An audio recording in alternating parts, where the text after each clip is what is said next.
નમસ્કાર વિદ્યાર્થી મિત્રો. સરકારી વિનયન અને વાણિજ્ય કોલેજ આહવાડાના અર્થશાસ્ત્ર વિભાગ તરફથી હું ડૉક્ટર પ્રશાંત વાડીકર આપ સૌનું આ ઓનલાઈન લેક્ચર સિરીઝમાં સ્વાગત કરું છું. આજે આપણે TYBA સેમ 5 એમાં આપણું પેપર નંબર 3 આંતરરાષ્ટ્રીય અર્થશાસ્ત્ર, એમાં આંતરરાષ્ટ્રીય વેપારનો તુલનાત્મક ખર્ચનો સિદ્ધાંત એની ચર્ચા કરવાની છે. વિદ્યાર્થી મિત્રો, દુનિયામાં અલગ અલગ દેશો છે અને એ અલગ અલગ દેશોની ભૌગોલિક પરિસ્થિતિ અલગ અલગ છે, જેને ભૌગોલિક વિષમતા કહેવામાં આવે છે. દાખલા તરીકે અરબના દેશો છે તેમાં રણપ્રદેશ છે. કેટલાક દેશ એવા હોય કે જેમાં ઠંડીનું પ્રમાણ પુષ્કળ હોય, તેમાં બરફના પહાડો હોય. અમે ભારતની જ વાત કરીએ તો ભારતમાં રાજસ્થાનમાં રણપ્રદેશ આવેલું છે. પંજાબમાં નદીઓનો ફળદ્રુપ મેદાની પ્રદેશ છે. હિમાલયમાં પહાડી પ્રદેશો છે. નોર્થ ઇસ્ટમાં ત્રિપુરા, મિઝોરમ, આસામ એ પણ પહાડી પ્રદેશો આવેલા છે. આમ ભૌગોલિક વિષમતા હોય છે. બીજું, સંસાધનોની વિભિન્નતા પણ હોય છે કે અમુક દેશોમાં પેટ્રોલિયમ પ્રોડક્ટ્સ વધારે પડતા છે, અમુક દેશ એવા છે કે જેના ખનિજમાં લોખંડ છે. તો આ પ્રકારની સંસાધનોની વિભિન્નતા હોય છે. કુદરતી પરિબળો પણ અલગ અલગ હોય છે અને આ સંસાધનો અને કુદરતી પરિબળોની વિભિન્નતાને લીધે અને માનવ સંસાધનોની કુશળતા પણ અલગ અલગ હોય છે. દાખલા તરીકે અમેરિકા છે, તો અમેરિકાએ શું કર્યું કે વિશ્વના જે બુદ્ધિશાળી લોકો હતા એમને પોતાના દેશમાં બોલાવ્યા કે તમે અમારા દેશમાં આવો અને અમારા દેશના નાગરિક બની જાઓ. અને એમણે પોતાના દેશનો ખૂબ જ ઝડપી આર્થિક વિકાસ એ કુશળ જે માનવ સંસાધનો હતા એમને દ્વારા કરી, જેને માનવ મૂડી કહેવામાં આવે છે. હવે આ સાધનોની વિભિન્નતા અને કુદરતી પરિબળોની વિભિન્નતાને લીધે આજે તમે ઘાના છે તે કોફીના ઉત્પાદન ખૂબ સારું કરે છે. મલેશિયા છે ત્યાં રબરનું ઉત્પાદન ઘણું સારું થાય છે. ભારત છે તો ભારત પાસે એવી માનવ મૂડી છે જે કોમ્પ્યુટરનું સોફ્ટવેર ખૂબ સારી રીતે ઉત્પાદન કરી શકે છે.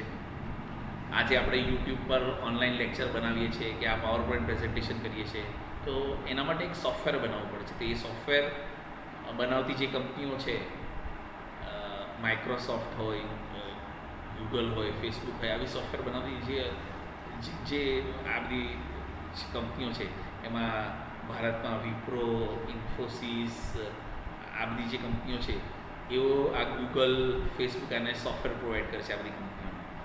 ઇવન જે બેન્કિંગના વ્યવહારો થાય છે આજકાલ એ બેન્કિંગના સોફ્ટવેર પર થાય છે. તો આ બધા સોફ્ટવેર ભારતમાં બેંગ્લોરમાં જે સિલિકોન વેલી આવેલી છે ત્યાં ખૂબ જ સારી રીતે તૈયાર થાય છે.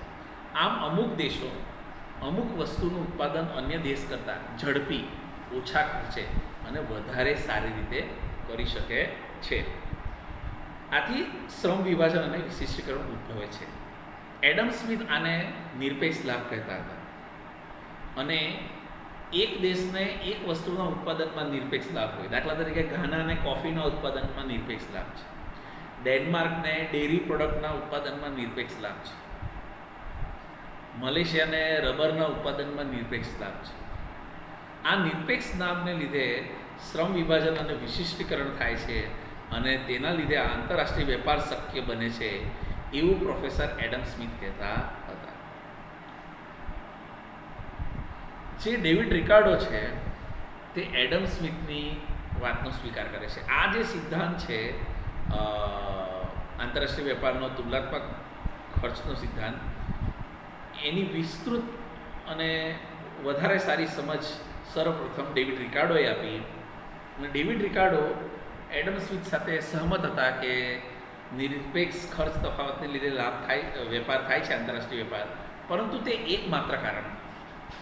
અને તેઓ ઉદાહરણ આપતા હતા કે બ્રિટનમાં યંત્ર સામગ્રી અને ડેરી પેદાશો બ્રિટન યંત્ર સામગ્રી અને ડેરી પેદાશો બંનેનું ડેનમાર્ક કરતાં સારી રીતે ઉત્પાદન કરી શકે છે.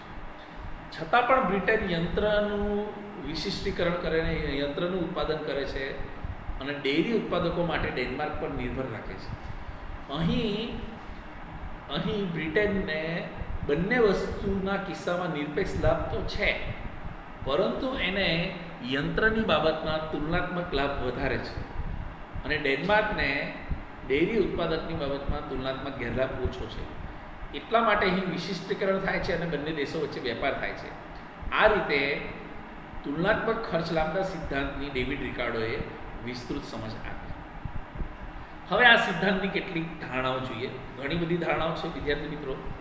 તો પહેલી ધારણા એ છે કે માત્ર બે દેશો છે અને માત્ર બે દેશોનો વેપાર થાય છે.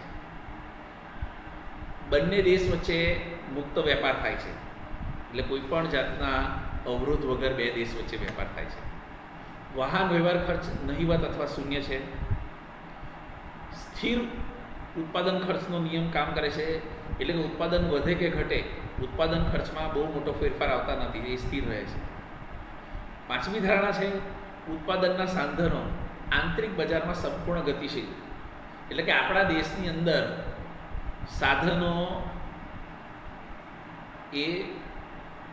સાધનો ગતિશીલ છે અને આપણા દેશની સરહદની બહાર સાધનો સંપૂર્ણ રીતે અગતિશીલ છે. આંતરરાષ્ટ્રીય બજારમાં સાધનો સંપૂર્ણ રીતે અગતિશીલ છે. આ ધારણા નંબર 5 છે. છઠ્ઠી ધારણા એવી છે કે વસ્તુઓનો સાપેક્ષ ભાવ શ્રમ ખર્ચથી નક્કી થાય છે, માનવ શ્રમ કલાકોથી નક્કી થાય છે. સાતમો મુદ્દો છે અર્થતંત્રમાં મુક્ત હરીફાઈ પ્રવર્તે છે. અર્થતંત્રમાં મુક્ત હરીફાઈ પ્રવર્તે છે. આઠમું ધારણા એ છે કે વસ્તુનું મૂલ્ય ઉત્પાદનના સાધનોના મૂલ્ય સાથે સુસંગત છે. વસ્તુનું મૂલ્ય ઉત્પાદનના સાધનોના મૂલ્ય સાથે સુસંગત છે. અને નવમી ધારણા છે કે અર્થતંત્રમાં વેપાર ચક્રનો અવરોધ નહીં, એટલે કે વધારે તેજી મંદીનું વલણ નથી. અર્થતંત્ર સંતુલનનું વલણ ધરાવે છે. આ બધી ધારણાઓ સાથે આપણે આ સિદ્ધાંતને સમજવાનો છે. સૌ પ્રથમ સમજૂતી આપણે જોઈએ. વિદ્યાર્થી મિત્રો, આપણે કોષ્ટક 1 જ સમજવાનું છે. કોષ્ટક 2 માત્ર સમજૂતી માટે છે. તમને કદાચ એ આખું નહીં પણ દેખાય તો પણ ચાલશે. માત્ર કોષ્ટક 1ના આધારે સમજવાનું છે. હવે અહીંયા કપડાના એક એકમ ઉત્પાદન માટે ભારત એક સાધનનો ખર્ચ કરે છે. સાધનનું સંયોજિત ખર્ચ, એટલે કપડાના એક એકમના ઉત્પાદન માટે ભારત એક એકમ સાધન ખર્ચ કરે છે. જ્યારે પામ તેલના એક એકમના ઉત્પાદન માટે ભારત એક એકમ ખર્ચ કરે છે. એટલે કે બંનેના ઉત્પાદનમાં ભારતને એક એકમનું ખર્ચ થાય છે. જ્યારે મલેશિયા કપડાનું ઉત્પાદન 3 સાધનોનું સંયોજનના ખર્ચ સાથે કરે છે. એટલે કે કપડાના ઉત્પાદનમાં મલેશિયાને 3 સાધનનું ખર્ચ થાય છે, જ્યારે પામ તેલના ઉત્પાદનમાં મલેશિયાને 2 સાધનનું ખર્ચ થાય છે. આમ જો બંને દેશ વેપાર ન કરે તો ભારત એક એકમ કપડાં અને એક એકમ પામ તેલના ઉત્પાદન કરવા માટે કુલ 2 સાધનોનું ખર્ચ કરે છે. 1 + 1 2 સાધનોનું ખર્ચ કરે છે. અને મલેશિયા એક એકમ કપડાં અને એક એકમ પામ તેલનું ઉત્પાદન કરવા માટે 3 + 2 5 એકમ સાધનનું ખર્ચ કરે છે, જો બંને દેશ વેપાર ન કરે તો. પરંતુ તમે જુઓ કે ભારતને કપડાના ઉત્પાદનમાં તુલનાત્મક ખર્ચ લાભ રહેલો છે. ભારતને કપડાના ઉત્પાદનમાં તુલનાત્મક ખર્ચ લાભ રહેલો છે. ભારત કપડાનું ઉત્પાદન મલેશિયા કરતાં 1/3 રીતે, એટલે કે વધારે સારી રીતે કરી શકે છે. જ્યારે મલેશિયા જે છે એને પામ તેલના ઉત્પાદનમાં કપડાના ઉત્પાદન કરતાં ખર્ચનો ગેરલાભ ઓછો છે, કારણ કે ભારતને બંને બાબતમાં નિરપેક્ષ ખર્ચ લાભ છે, પરંતુ કપડાની બાબતમાં તુલનાત્મક ખર્ચ લાભ એને વધારે છે. એટલે તુલનાત્મક ખર્ચનો તફાવત વધારે છે. એટલે કે ભારતને કપડાનું ઉત્પાદન કરે એમાં તુલનાત્મક લાભ રહેલો છે અને મલેશિયાને પામ તેલના ઉત્પાદનમાં તુલનાત્મક ગેરલાભ ઓછું છે. એટલે અહીં ભારત છે એ કપડાનું અને મલેશિયા એ પામ તેલનું ઉત્પાદન કરશે અને બંને દેશો વચ્ચે વ્યાપાર થશે અને આમ કરવાથી જે કુલ ઉત્પાદન છે એમાં વધારો થાય છે અને આ બે દેશો વચ્ચે કપડાં અને તેલ પામ તેલ છે એ કેવી રીતે એનું વિનિમય થશે એનો આધાર કપડાં અને પામ તેલની બંને દેશોમાં પરસ્પર માંગ કેટલી છે, વસ્તુની માંગની મૂલ્ય સાપેક્ષતા પર એનો આધાર રાખે છે. આ કોષ્ટક નંબર 1. હવે આપણે કોષ્ટક નંબર 2 સમજવાનું છે. કોષ્ટક નંબર 2 એવું દર્શાવે છે કે એક એકમ ઉત્પાદનમાં માનવ શ્રમના કલાકો ભારત 8 કલાક ભારતમાં જે શ્રમિક છે શ્રમના 8 કલાક ખર્ચ કરીને એક એકમ કપડાનું ઉત્પાદન થાય છે. ભારતમાં 9 કલાક શ્રમ ખર્ચ કરીને એક એકમ પામ તેલનું ઉત્પાદન થાય છે. એટલા જ એક એકમ કપડાં અને પામ તેલનું ઉત્પાદન કરવામાં મલેશિયામાં અનુક્રમે 12 કલાક શ્રમ ખર્ચ અને પામ તેલના ઉત્પાદનમાં 10 એકમ શ્રમ ખર્ચ થાય છે. તો ભારત બંને વસ્તુમાં નિરપેક્ષ લાભ ધરાવે છે. ભારતને બંને વસ્તુમાં શ્રમ ખર્ચ ઓછો થાય છે, મલેશિયાને બંને વસ્તુમાં શ્રમ ખર્ચ વધારે છે. જો ભારતની ઉત્પાદકતા આપણે મલેશિયાની સાપેક્ષમાં જોવી હોય તેનો સિદ્ધાંત છે ભારતની મલેશિયાની સાપેક્ષમાં ઉત્પાદકતા જો આપણે માપવી હોય તો મલેશિયાનો સીમાંત ખર્ચ છેદમાં ભારતનો સીમાંત ખર્ચ એટલે 12/8. એટલે ભારત કપડાની બાબતમાં ભારતની ઉત્પાદકતા 1.5 ગણી છે. એ જ રીતે આપણે પામ તેલની બાબતમાં એ જ રીતે જોઈએ તો ભારતની ઉત્પાદકતા 1.1 ગણી છે. પરંતુ કપડાની બાબતમાં ભારતની ઉત્પાદકતા વધારે છે એટલે ભારત કપડાનું ઉત્પાદન કરશે. એ આ જે આંકડા છે કે આ કોષ્ટક નંબર 3 છે એના પરથી સમજીએ. ત્રીજા નંબરનું જે કોષ્ટક છે આ ચોથા નંબરનું જે કોષ્ટક છે એમાં વૈકલ્પિક ખર્ચની ગણતરી કરેલી છે. આ વૈકલ્પિક ખર્ચની ગણતરી આ આંકડાઓને આધારે કરેલી છે અને આ આંકડાઓ યાદ રાખવાના પણ ખૂબ સરળ છે. 8, 9, 10 અને પછી 12. 8, 9, 10 અને 12 એવી રીતે સરળ રીતે સમજી શકાય છે. જ્યારે ડેવિડ રિકાર્ડોએ એમણે ઇંગ્લેન્ડ અને પોર્ટુગલનું ઉદાહરણ લીધેલું અને એમણે આ આંકડાઓ જે છે એમાં 80, 90, 100 અને 120 એમના આંકડા હતા. એ આંકડામાંથી મેં બધેથી શૂન્ય કાઢી નાખ્યું એટલે 8, 9, 10, 12 એવી રીતે મેં આંકડા સેટ કર્યા છે. હવે આ જે આંકડાઓ છે એને આપણે યાદ રાખવાના છે કે વૈકલ્પિક ખર્ચ જાણવા માટે આપણે એક્સ વસ્તુ માટે જો ભારતનો વૈકલ્પિક ખર્ચ છે, એક્સ વસ્તુ એટલે કપડાં માટે ભારતનો વૈકલ્પિક ખર્ચ પામ તેલની સાપેક્ષમાં જોવું હોય તો ભારતમાં કપડાનું સીમાંત ખર્ચ અને ભારતમાં પામ તેલનું સીમાંત ખર્ચ એનો ભાગાકાર કરવામાં આવે તો 0.89 મૂલ્ય મળે છે આ સમીકરણને આધારે. એ જ રીતે મલેશિયાનું કપડાનું જે તુલનાત્મક ખર્ચ છે એ 1.2 આવે છે આ સૂત્રને આધારે. મલેશિયાનું પામ તેલનું તુલનાત્મક ખર્ચ છે આનો વ્યસ્ત 9/8 1.13 અને ભારતનું પામ તેલનું તુલનાત્મક ખર્ચ 1.13 અને મલેશિયાનું પામ તેલનું તુલનાત્મક ખર્ચ આ આંકડાનું ઊંધું એટલે 10. આ 12/10 છે એટલે આ 10/12 0.13. જો અહીંયા આપણે જોઈએ તો કપડાની બાબતમાં ભારતનો વૈકલ્પિક ખર્ચ મલેશિયા કરતાં ઓછો છે. જો તમારો વૈકલ્પિક ખર્ચ ઓછો હોય તો એ દેશને વસ્તુના ઉત્પાદનમાં તુલનાત્મક લાભ વધારે છે. એટલે ભારતને કપડાની બાબતમાં તુલનાત્મક લાભ વધારે છે. અને એ રીતે જોઈએ કે પામ તેલની બાબતમાં પણ ભારતને નિરપેક્ષ લાભ તો છે પરંતુ મલેશિયાનો તુલનાત્મક ગેરલાભ ઓછો છે. એટલે અહીં ભારત કારણ કે એને વૈકલ્પિક ખર્ચ કપડાની બાબતમાં ઓછું છે, એનો તુલનાત્મક લાભ વધારે છે એટલે ભારત માત્ર કપડાનું ઉત્પાદન કરશે, મલેશિયા માત્ર પામ તેલનું ઉત્પાદન કરશે અને બંને દેશો વચ્ચે વેપાર થશે. વિદ્યાર્થી મિત્રો, આ જ જે સિદ્ધાંત છે એને આકૃતિની મદદથી સમજાવવાનો પ્રયાસ હું બીજો વિડીયો લેક્ચર બનાવીને કરીશ. આ સિદ્ધાંતની આપણે અહીં મર્યાદા જોઈએ. તો પહેલું કે આમાં આદર્શલક્ષી દ્રષ્ટિકોણ અપનાવવામાં આવ્યો છે, કારણ કે આંતરરાષ્ટ્રીય વેપારથી જે લાભની વાત છે કે બંને દેશોને લાભ થશે, એ આદર્શલક્ષી દ્રષ્ટિકોણ છે, એ વાસ્તવલક્ષી દ્રષ્ટિકોણ નથી. બીજું, આ સિદ્ધાંતમાં માંગ બાજુની અવગણના થઈ છે કે શું ભારતના કપડાની માંગ મલેશિયામાં છે કે મલેશિયાના પામ તેલની માંગ ભારતમાં છે, તો એ બાબતની અવગણના થઈ છે. કારણ કે આંતરરાષ્ટ્રીય વેપાર છે માત્ર તુલનાત્મક લાભની દ્રષ્ટિએ નથી, એને ઘણા બીજા બધા પરિબળો પણ અસર કરે છે. એની ચર્ચા આપણે આગળ કરીશું. આ સિદ્ધાંતમાં ગતિશીલતાનો અભાવ છે.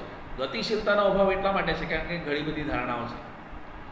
તમે આટલી બધી ધારણાઓ ધારો એટલે તમે તમારા જે સમજૂતી છે એમાં ઘણી બધી વસ્તુને તમે સ્થિર ધારી લીધી છે, એટલે તમારા સિદ્ધાંતમાં ગતિશીલતા ઓછી છે અને વર્તમાન આંતરરાષ્ટ્રીય બજાર છે એમાં ગતિશીલ પરિબળો કામ કરે છે અને એ ગતિશીલ પરિબળોની અહીં અવગણના થઈ છે.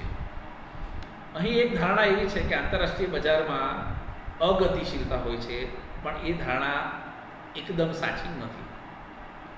પાંચમો છે કે મુક્ત વેપારની અવાસ્તવિક ધારણા, કે બે દેશો વચ્ચે મુક્ત વેપાર થાય છે. અત્યારની પરિસ્થિતિમાં ભારતે મલેશિયાથી પામ તેલની આયાત પર પ્રતિબંધ મૂકી દીધો છે.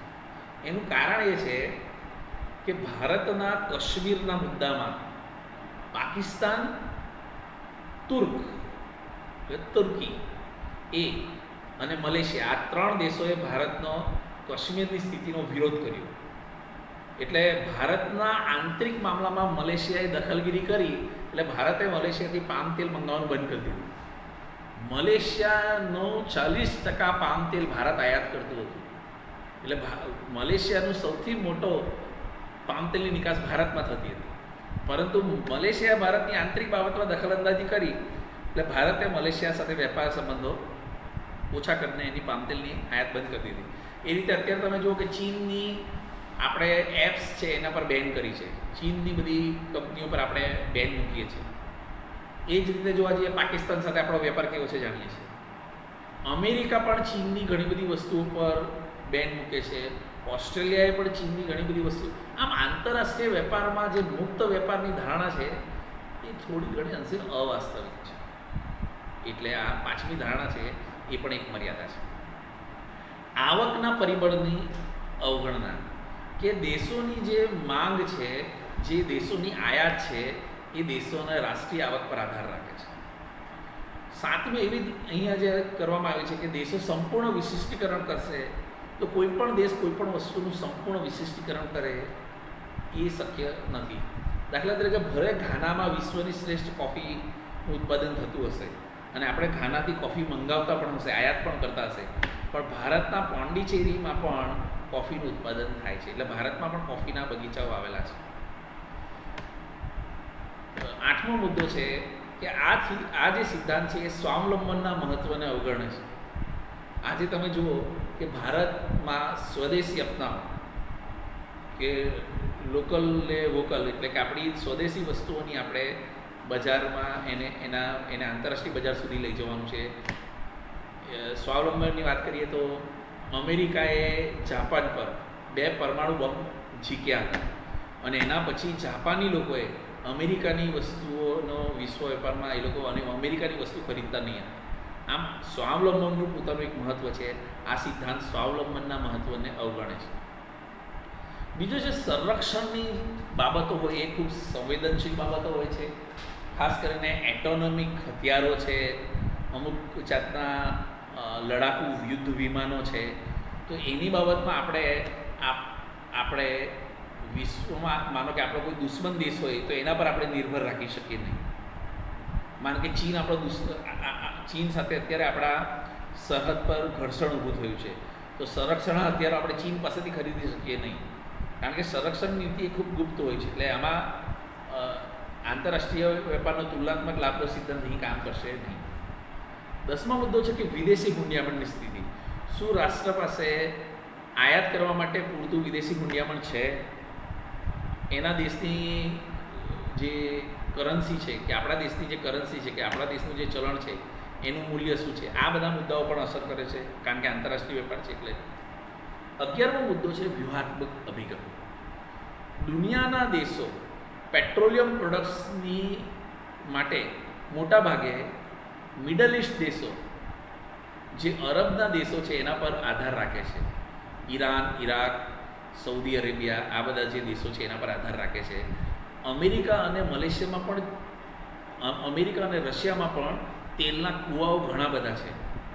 એ લોકો ચાહે તો પોતે ઉત્પાદન કરીને પેટ્રોલિયમ પ્રોડક્ટ્સની બાબતમાં પોતે ઉત્પાદન કરી શકે, પરંતુ એ લોકો જાણી જોઈને એમણે જે અરબના દેશો છે એમાં પોતે એની કંપનીઓમાં રોકાણ કરીને ત્યાંથી એ પેટ્રોલિયમ પ્રોડક્ટની આયાત કરે છે.